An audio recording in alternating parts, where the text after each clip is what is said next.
Hello everyone, welcome back our channel commerce with Deepak sir. तो आज हम पढ़ने वाले हैं इंडियन डेवलपमेंट चैप्टर फर्स्ट। पहला पार्ट मैंने ऑलरेडी बेटा डाल दिया है। आज हम सेकंड पार्ट को लेके आए हैं। ठीक है, आज जो हम पढ़ने वाले हैं इसके अंदर वो पढ़ने वाले हैं फॉरेन ट्रेड के बारे में। जो हमारा पिछला वीडियो था वो उसमें हमने जो चीजें डिस्कस करी, स्टैग्नेशन ऑफ एग्रीकल्चर सेक्टर और कैसे हमारा इंडस्ट्रियलाइजेशन, कैसे हमारा इंडस्ट्रियल सेक्टर खराब हुआ, इसके बारे में हमने पिछले उसमें बात करी थी। तो आज जो हम बात करने वाले हैं बेटा वो बात करने वाले हैं फॉरेन ट्रेड की। हमने पिछली वीडियो में बात करी थी कि कैसे उन्होंने हमारा एग्रीकल्चर सेक्टर खराब किया, हमारा इंडस्ट्रियल सेक्टर खराब किया। तो आज हम किसके बारे में बात करने वाले हैं कि कैसे उन्होंने हमारा फॉरेन ट्रेड खराब किया, यानी जो हम व्यापार किया करते थे दूसरे देशों से वो उन्होंने कैसे हमारा खराब किया। ठीक है, ब्रिटिशर्स के आने से पहले इंडिया का जो फॉरेन ट्रेड था बहुत अच्छा था। इंडिया बहुत ज्यादा सामान क्या किया करता था, यहां से एक्सपोर्ट किया करता था। ठीक है, अब देखना उन्होंने क्या किया। फॉरेन ट्रेड के बारे में बात करेंगे। India has been important trading nation since Asian time. ठीक है, but the restrictive policy purchased by the colonial government adversely affected the structure, composition and the volume of India's foreign trade। यानी उन्होंने India के जो foreign trade को क्या किया, पूर्ण रूप से खत्म कर दिया। कैसे उन्होंने खत्म करा वो हम अभी बात करने वाले हैं कि कैसे ब्रिटिशर्स ने इंडिया का फॉरेन ट्रेड बिल्कुल ही खत्म कर दिया। तो सबसे पहला पॉइंट है state of Indian foreign trade during the eve of independence. क्या क्या चीजें थी भैया आजादी से पहले उन्होंने हमारा फॉरेन ट्रेड कैसे खराब किया। तो जो सबसे पहला पॉइंट है वो है exporter of primary product and importer of finish goods. कहने का मतलब क्या है कि हम एक्सपोर्टर हो गए थे किस चीज के, प्राइमरी प्रोडक्ट यानी इंडिया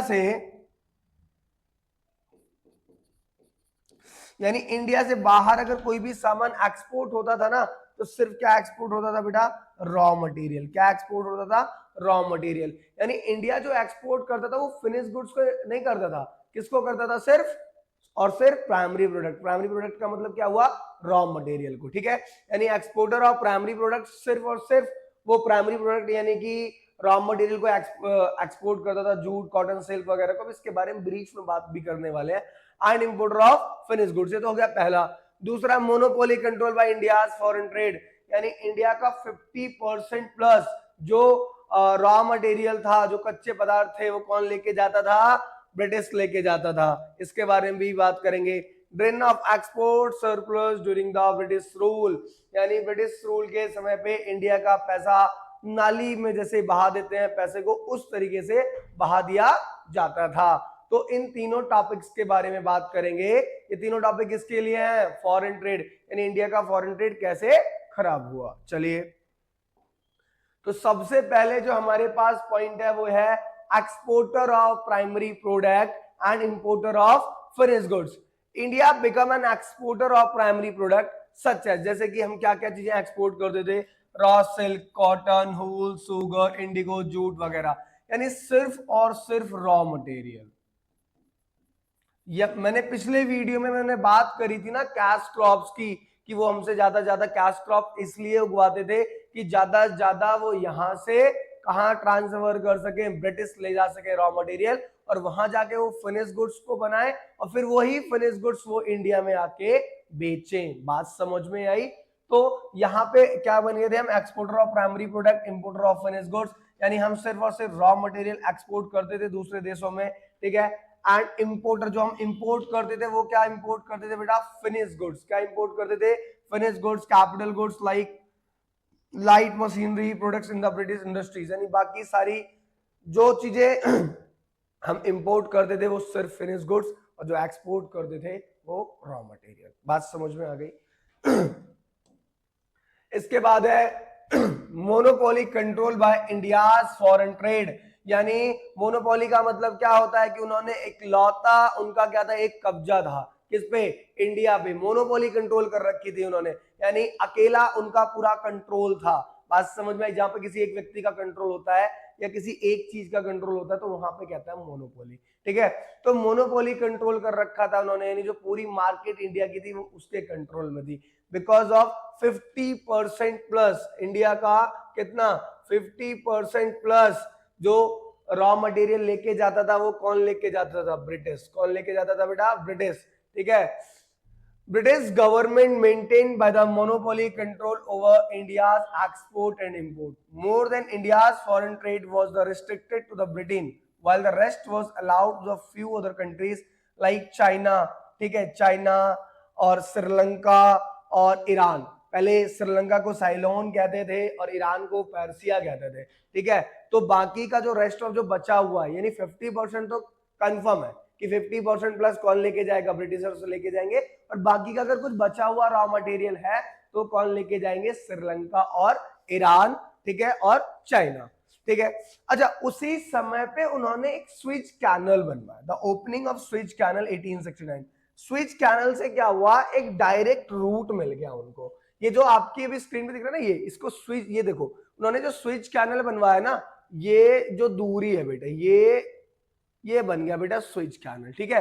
पहले जो वो यहां से इंडिया से जो माल लेके जाते थे कहां? ब्रिटिश, वो ऐसे लेके जाते थे, मुंबई से ऐसे, मुंबई से निकलते थे, ये ऐसे पूरा घूम के ये ऐसे ऐसे पहुंचते थे। लेकिन जैसे ही स्विच कैनल बन गया, क्या बन गया? Suez canal. तो स्विच कैनल के बनने की वजह से जो इनकी दूरी है वो बहुत क्या हो गई? कम। स्विच कैनल के बनने से जो दूरी हो गई वो इनकी हो गई सिर्फ 7200। पहले 12,600 किलोमीटर था, ठीक है। तो यानी ये स्विच कैनल जो है ना बेटा, स्विच कैनल कब बना? स्विच कैनल याद रखना 1869 में बना। कब बना स्विच कैनल? 1869 में स्विच कैनल बना था। और बेटा ये बनना कब से स्टार्ट हुआ था? ये भी याद रखना 1859 से बनना स्टार्ट हुआ था। और ये कंप्लीट कब हुआ? 1869 में कंप्लीट हो गया। ये याद रखना, एक नंबर के एमसीक्यू में पूछ सकता है कि स्विच कैनल कब बना था, तो कब बना? 1869 में। स्विच कैनल बनने की वजह से ना जो इनकी दूरी है वो क्या हो गई? जो डिस्टेंस है वो क्या हो गई? कम हो गई। डिस्टेंस क्या हो गई? कम हो गई। The opening of Suez canal in 1869 reduce the cost transportation and access the Indian market easier। कहने का मतलब है जैसे स्विच कैनल बना तो उनका जो ट्रांसपोर्टेशन चार्ज, पहले जो पूरा घूम के जाते थे वो यहां से यहां तक, तो उनका ट्रांसपोर्टेशन चार्ज बहुत ज्यादा लग जाता था। बट स्विच कैनल के बनने की वजह से जो उनका ट्रांसपोर्टेशन चार्ज है बहुत कम हो गया, ठीक है ना। क्या हो गया? बहुत ज्यादा कम हो गया। क्लियर है? अच्छा, the canal provide a direct trade route for the ship operate between Britain and India, avoid the need to the sail around Africa। यानी उनके लिए क्या हो गया? एक बहुत सिंपल रास्ता हो गया, डायरेक्ट रूट हो गया। वो डायरेक्टली यहाँ से सामान उठाते थे इंडिया से और कहाँ पहुंचा देते थे? ब्रिटिश पहुंचा देते थे। क्लियर है यहाँ तक? अभी तक मैंने आपको दो बातें बताई। सबसे पहली बातें बताई थी कि हम एक्सपोर्टर थे प्राइमरी प्रोडक्ट के और इंपोर्टर थे फिनिश गुड्स के। दूसरी बात मैंने आपको बताई, monopoly control by the British government, यानी ब्रिटिशर्स का क्या था? मोनोपोली उन्होंने हमारे ऊपर कंट्रोल कर रखी थी। यानी हमारे यहाँ का 50% से ज्यादा का रॉ मटेरियल अकेला कौन लेके जाता था? ब्रिटिश लेके जाता था। आज हम अच्छा, नेक्स्ट टॉपिक हमारा drain of Indian wealth during the British rule. अच्छा, इंडिया के बाद जो पैसा आता था वो कहां से कमा रहे थे?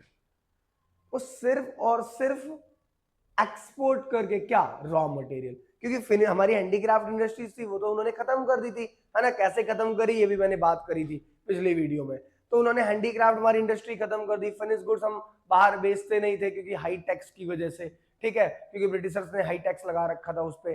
तो हम सिर्फ और सिर्फ रॉ मटेरियल से पैसा कमा रहे थे। और जितना पैसा हमारा रॉ मटेरियल से आ रहा था वो क्या कर रहे थे? या तो वर्ल्ड वॉर में लगा दे रहे थे। किस में लगा दे रहे थे? वर्ल्ड वॉर में लगा दे रहे थे, या तो अपने ऑफिस की सेटअप में लगा दे रहे थे। Under the British rule India become the exporter of primary product and raw material and importer of finish goods. There was huge export surplus due to the excess export. हम बहुत ज्यादा access, हमारे पास export था, हम बहुत ज्यादा वो करते थे, यानी बाहर सामान रॉ मटेरियल बहुत ज्यादा भेजा करते थे, बेचते थे। तो उससे जो भी हमारे पास सरप्लस होता था, जो भी पैसा हमारे पास आता था, वो ब्रिटिशर्स क्या करता था, to make the payment for expenses include by the office set up by the colonial government in Britain. यानी वो क्या कर रहे थे, अपने बढ़िया बढ़िया ऑफिस बना रहे थे, बहुत बढ़िया बढ़िया ऑफिस सेटअप कर रहे थे, उसमें क्या कर रहे थे, हमारा पैसे को खत्म कर रहे थे। यानी हमारे देश के लोगों पे पैसा वो यूज नहीं हो रहा था, वो पैसा किस पे यूज हो रहा था, वो अपने खुद के सेटअप में लगा रहे थे, अपने ऑफिस वगैरह के सेटअप में लगा रहे थे, या तो वॉर में भेज रहे थे पैसा, to meet expenses on the war fought by the British government. और जो भी ब्रिटिश गवर्नमेंट वॉर करती थी, वहां पे बाकी का इंडिया का पैसा चला जाता था। बात समझ में आई? फॉरेन ट्रेड कैसे खराब हुआ, उंगलियों पे याद होना चाहिए, उंगलियों पे कैसे खराब हुआ। तीन बातें बताई, exporter of primary product, importer of finish goods. दूसरी बात क्या थी भाई, बताए? पहला तो हो गया exporter of primary product, importer of finish goods. दूसरी बात क्या थी, monopoly control by the British government. तीसरी बात क्या थी, drain of Indian wealth during the British rule. तीनों बातें क्लियर है। फॉरेन ट्रेड खत्म, अगर फॉरेन ट्रेड आ गया तो आप कर देंगे ना बहुत आराम से। Very good. What is the next? Demographic condition. Demographic condition भी एक इंपॉर्टेंट टॉपिक है, बोर्ड एग्जामिनेशन में पूछा गया है, तो बहुत अच्छे से समझना डेमोग्राफिक कंडीशन की बात। डेमोग्राफिक कंडीशन की बात अगर मैं आपको बताऊं कि इंडिया की डेमोग्राफिक कंडीशन क्या थी, तो देखना 1921 से पहले, 1921 से पहले दो चीजें हैं, एक है बिफोर 1921, एक है आफ्टर 1921। देखना, बिफोर 1921 और जो दूसरा फेस है वो है आफ्टर 1921। यानी 1921 से पहले जो इंडिया की पॉपुलेशन थी, जो इंडिया का जो पॉपुलेशन ग्रोथ रेट था, वो कुछ इस तरीके से था, जो इंडिया का पॉपुलेशन रेट था। यानी बहुत ज्यादा बढ़ रहा था, बहुत ज्यादा घट रहा था, बहुत ज्यादा बढ़ रहा था, बहुत ज्यादा घट रहा था आफ्टर 1921, सॉरी हाँ, और बट सॉरी बिफोर 1921 ये कंडीशन थी, बहुत ज्यादा high birth rate, high death rate. But 1921 के बाद, 1921 के बाद इंडिया की पॉपुलेशन गिरी नहीं, इंडिया की पॉपुलेशन बढ़ती चली गई। बट आफ्टर 1921 इंडिया की पॉपुलेशन स्टेबल नहीं थी। इंडिया की पॉपुलेशन क्या नहीं थी, स्टेबल नहीं थी। ठीक है, इंडिया की पॉपुलेशन क्या हो रही थी, बहुत ज्यादा घट रही थी, बहुत ज्यादा बढ़ रही थी। क्या क्या पॉइंट थे, high birth rate, high death rate, extremely low literacy level, पढ़े लिखे लोगों की संख्या बहुत ज्यादा क्या थी, कम थी। बिल्कुल पुअर हेल्थ फैसिलिटी थी, जो हेल्थ फैसिलिटी थी वो क्या थी, बहुत ज्यादा बेकार थी। High infinite mortality rate, low expensive of birth and wide spread poverty, यानी बहुत ज्यादा गरीबी थी। ठीक है, और क्या था, बिल्कुल जो life expectancy of the birth था वो भी क्या था, बहुत ज्यादा कम था, यानी बहुत ज्यादा लंबे समय तक लोग नहीं जी पाते थे। क्यों? हेल्थ फैसिलिटीज बहुत गंदी थी। ठीक है ना, खाने तक को भी नहीं मिला करता था, बहुत ज्यादा पुअर कंडीशन थी उस समय की। Demographic condition of India was very bad. Year 1921 was known as the year of Great Divide. एक नंबर में एमसीक्यू में पूछा जाता है the year of great divide. याद रखिएगा, बोर्ड में भी कई बार पूछा गया है, the year of great divide क्या होगा, 1921। क्या होगा, 1921। देखो बिफोर 1921 इंडिया की पॉपुलेशन स्टेबल नहीं थी, बट आफ्टर 1921 इंडिया की जो पॉपुलेशन है वो क्या थी, स्टेबल थी, फिर बढ़ती चली गई, बढ़ती चली गई, फिर घटी नहीं। ठीक है, अच्छा, before 1921 the population was not stable, जो बात अभी मैंने करी कि बिफोर 1921 इंडिया की पॉपुलेशन स्टेबल नहीं थी। Sometimes it's increase and other time it decrease, hence after this year there was been considerable and continuous increase in the population for, अच्छा याद रखिएगा, इंडिया की जो पॉपुलेशन 1921 के बाद बढ़ती चली गई, बिल्कुल ग्राफ ऐसे चलता चला गया। ठीक है, अच्छा, यहां से मैंने तीन एमसीक्यू के क्वेश्चन बताए। पहला बोला the year of great divide 1921। ठीक है, the year of great divide क्या है, 1921। दूसरा जो एमसीक्यू का क्वेश्चन है यहां से, first official census, first official census. Census का मतलब होता है जनगणना। क्या होता है, जनगणना, यानी जो लोगों की गिनती हुई थी ना पहली बार, कि इंडिया का जो पॉपुलेशन है वो कितना है, वो पहली बार कब हुई थी, 1881, यानी 1881 में पहला ऑफिशियल सेंसस आया था।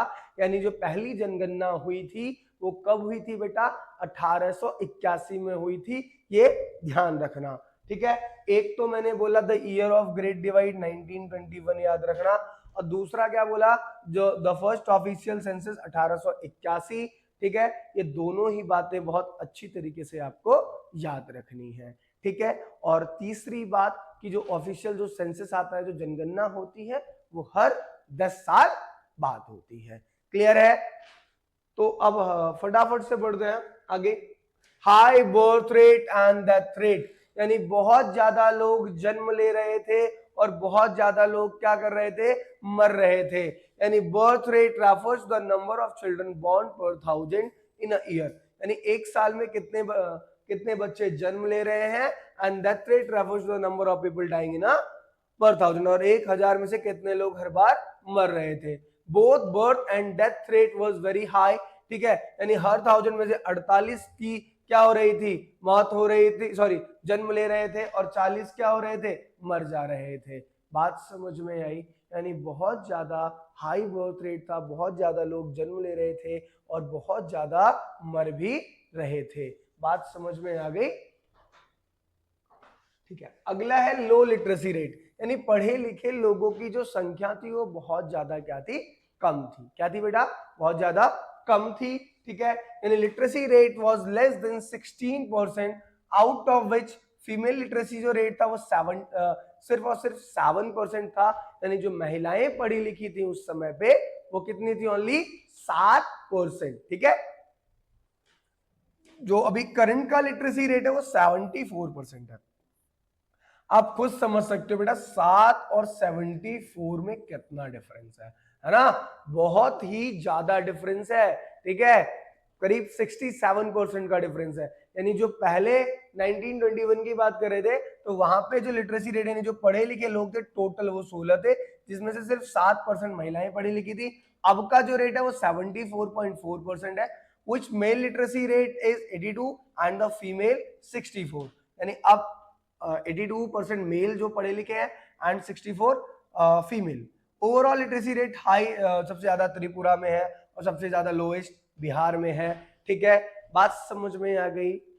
दूसरी बात क्या करी? लो लिटरेसी रेट, यानी जो पढ़े लिखे लोगों की जो संख्या थी वो क्या थी? बहुत ज्यादा कम थी। ठीक, यानी लो लाइफ एक्सपेक्टेंसी का मतलब होता है कि जो लोग बहुत ही कम जीते थे, है ना? यानी जो लोगों की life expectancy of the birth थी if expectancy refers to the average number of the year which people are accepted to live, life expectancy was very low। सिर्फ 32 साल कितने लोग कितना जी पाते थे? अमूमन 32 से 40 साल तक ही जी पाते थे। बट अब का जो रेशियो वो कितना है? 69। कितना है बेटा? कितना है? 69। बट पहले जो 1921 की जब बात कर रहे थे उस समय में कितना था? बिफोर 1921 सिर्फ और सिर्फ 32 से 40 साल तक लोग ही जीवित रह पाते थे। ठीक है, अगला क्या है हमारा topic? High infinite mortality rate. Infinite mortality rate का मतलब होता है कि जो बच्चे जन्म लेते थे, जो बच्चे क्या लेते थे? जन्म लेते थे। हाई इन्फिनाइट मोर्टेलिटी रेट यानी बहुत ज्यादा लोगों की, बहुत ज्यादा बच्चों की क्या हो जाती थी बेटा? मौत हो जाती थी। यानी हर 1000 में से करीब 218 बच्चों की मौत हो जाती थी। ठीक है, बहुत ज्यादा पुअर फैसिलिटी होने के कारण, यानी ना तो कोई हेल्थ फैसिलिटी, ना कोई डॉक्टर, ना कुछ, महिलाएं गंदगी में है, जिस कारणवश उनके बच्चे जो पैदा होते थे वो 1 साल के भीतर ही मर जाते थे। ठीक है, infinite mortality rate refers to the number of infant dying before reaching 1 year on age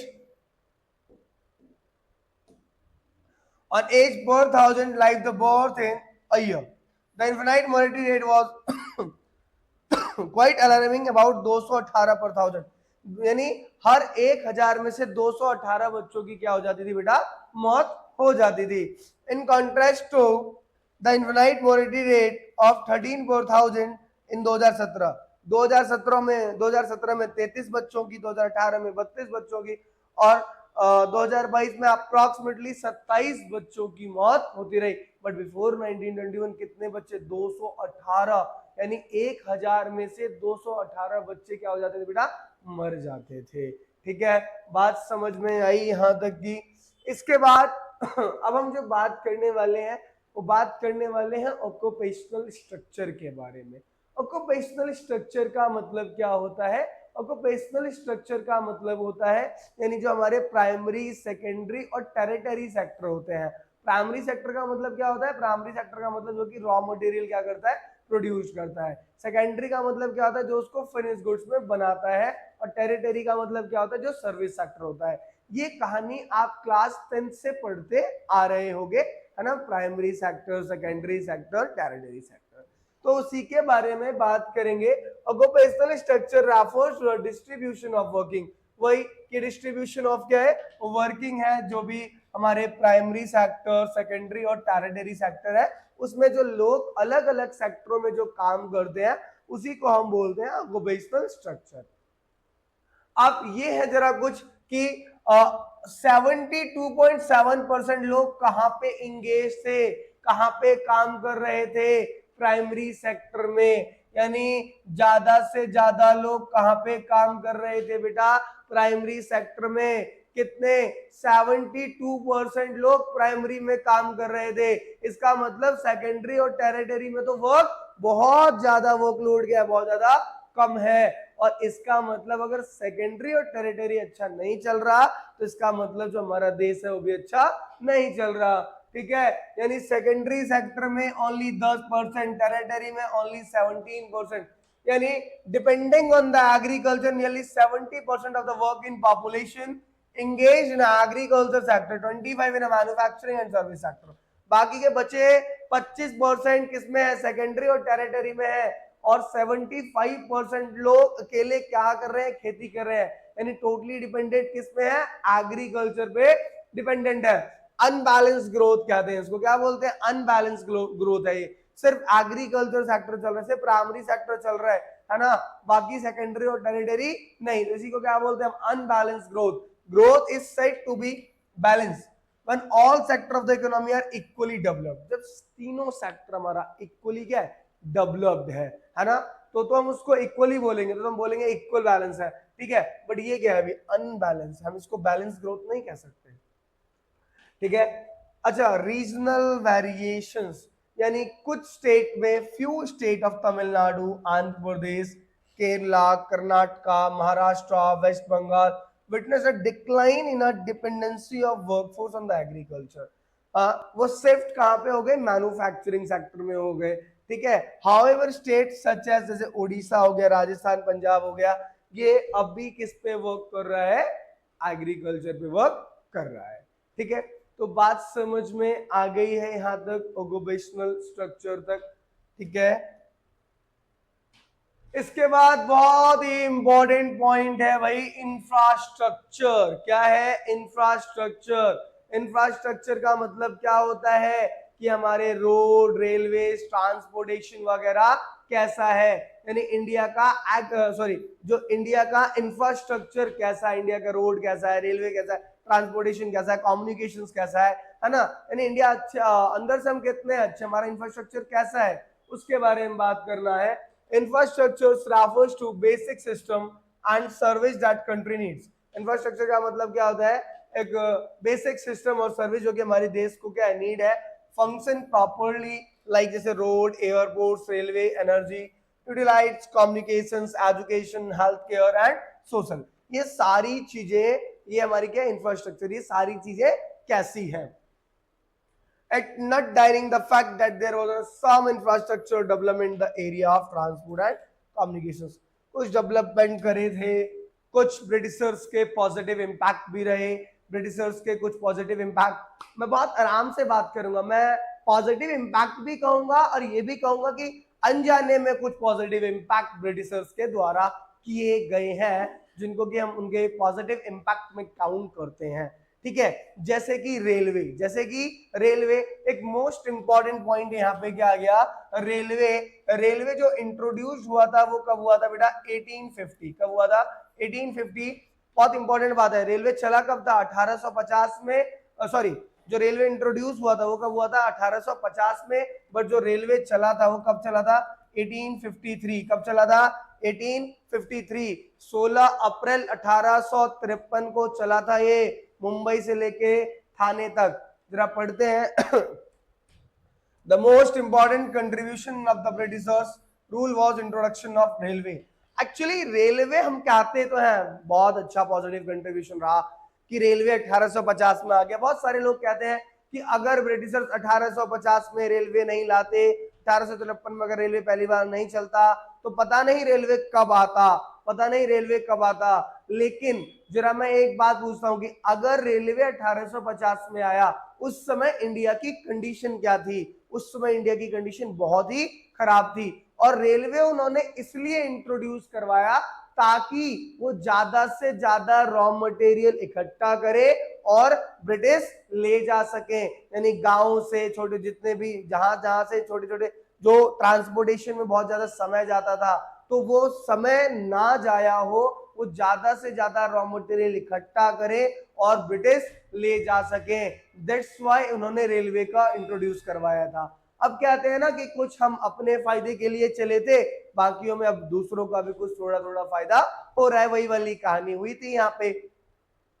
जैसे कि उन्होंने अपने लिए तो किया, बट ये एक पॉजिटिव इंपैक्ट इस वजह से भी रह गया कि भाई लोगों को एक जगह से दूसरे जगह तक जब हम जाते थे, जो हमारा बहुत सारा समय जाया होता था, वो समय अब कम जाया होता है।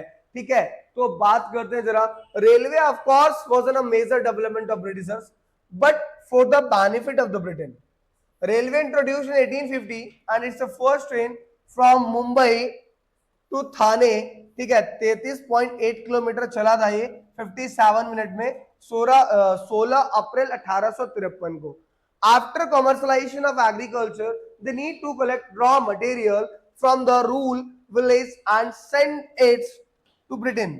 So railways introduced to the broke geographical and cultural barriers. It also true that constructions of the railway leads to huge economic losses to the Indian economy। बिल्कुल सही बात। रेलवे का इंट्रोड्यूस जब हुआ था, उस समय पे इंडिया की इकोनॉमी को बहुत ज्यादा लॉस भी हुआ, बट ब्रिटिशर्स ने क्यों किया? ताकि वो ज्यादा से ज्यादा रॉ मटेरियल कलेक्ट करे और यहां से ले जा सके। बात समझ में आई? यहां तक बात क्लियर है? याद रखिएगा, रेलवे 1850 में आया था, रेलवे चला 1853 में था। तो आज की ये वीडियो हम यहीं पे खत्म करते हैं। थैंक यू सो मच सभी को यहाँ तक वीडियो को वॉच करने के लिए। और जो भी बचा हुआ पार्ट है बैकवर्ड इकोनॉमी के बारे में, बैकवर्ड स्टैग्नेशन, सारी चीजें मैं एक वीडियो और बनाऊंगा इस चैप्टर के ऊपर, पार्ट 3। तो बेटा जो भी आपको समझ में ना आया हो, वो आप मुझे कमेंट करके या मेल करके आप मुझे बता सकते हैं। ठीक है, आज के लिए क्लास थैंक यू। और मेरी वीडियो को अगर अच्छी लगती है आपको तो लाइक करिए, सब्सक्राइब करिए, अगर आप यहां से कुछ भी समझ के जा रहे हैं तभी। Okay class, thank you so much.